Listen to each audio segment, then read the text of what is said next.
That night Gabriel reads, and something inside him begins to... Sartre talks about freedom, about choice, about responsibility, about authenticity. Man is condemned to be... Gabriel rereads the sentence once, twice, three. Condemned. Freedom is not a gift. Because being free means you're responsible for every choice or fail to make. You can't blame circumstances, You are free, and that is...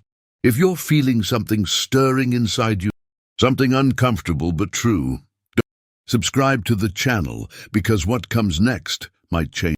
Gabriel begins to ask questions he's all... Why do I work? Why do I live in... Why do I live? And the answers are painful, because the truth is he just accepted, followed the path that did what was expected, lived on. Gabriel realizes he spent the last 10 years pretending everything was fine, pretending.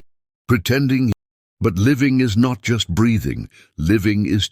It's taking risks, it's making mistakes, And Gabriel hasn't done any of that. On a rainy Saturday, Gabriel goes to his... He hasn't visited in months, maybe more.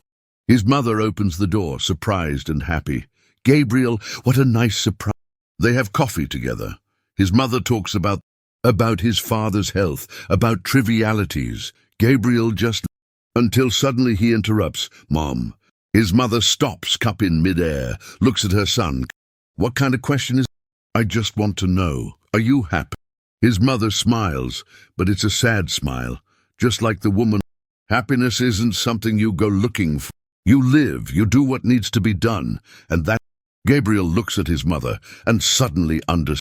She also lives on autopilot, got married because it was expected, had children because it was, worked because it was, and now she's there at 63 years old saying, but it's not enough, not for Gabriel, not...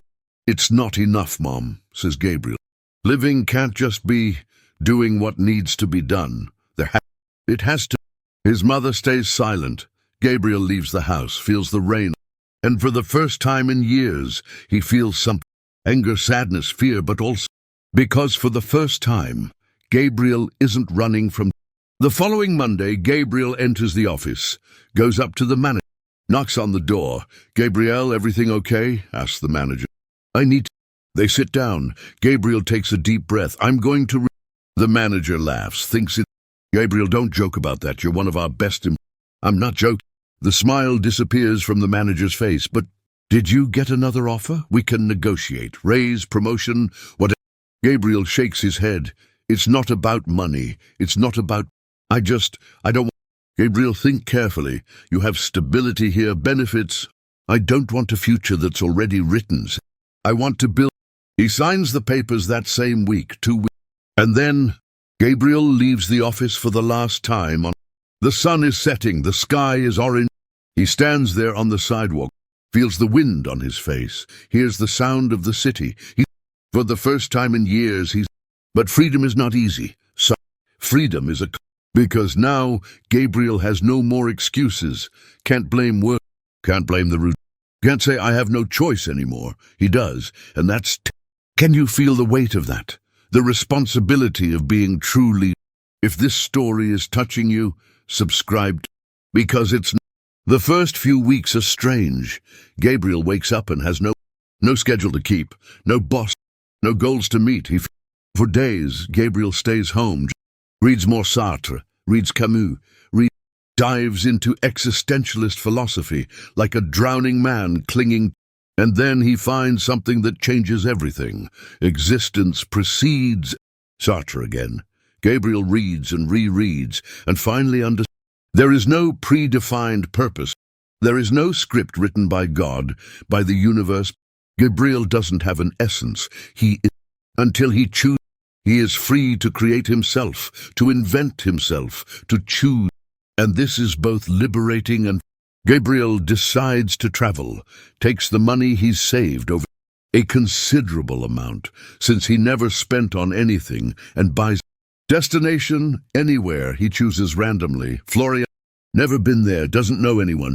Gabriel spends 2 months in Florianópolis, rents a simple room near, wakes up when he wants, sleeps when he wants, walks, swims in the ocean, talks to strangers at bars, tries foods he's never tried, watches the sun. And slowly, Gabriel begins to feel He meets Clara, a 35-year-old plastic who lives in a colorful house near the beach. Gray hair, wide hands, always dirty. Clara paints. Not to sell, not to exhibit, just paints. Because... Why do you paint? Asks Gabriel, watching her work on a huge... Because I want to, Clara responds, without taking her eyes off. Don't need a reason, Gabriel thinks. How long has it been since he did something simply because he... Have you ever been afraid, asks Gabriel, of living like this, without guarantees, without... Clara finally looks at him. But you know what's worse than fear? I'd rather be afraid and alive than safe and dead. Gabriel never forgets that. Gabriel returns to his city 3 months later, but he doesn't return. He doesn't go back to the apartment, doesn't go back to the routine. He comes back. He sells the apartment, buys a smaller one, simpler in another, throws away all the white shirts, buys colorful, lets his beard grow, cuts his hair. It might seem superficial, because every choice, no matter how small, is an act of rebellion against all. Every choice is an affirmation. I exist, I decide. Gabriel begins to study sustainable architecture, always, but never thought about doing something different. Now, takes online courses, reads, studies. 6 months later, opens his own office, small.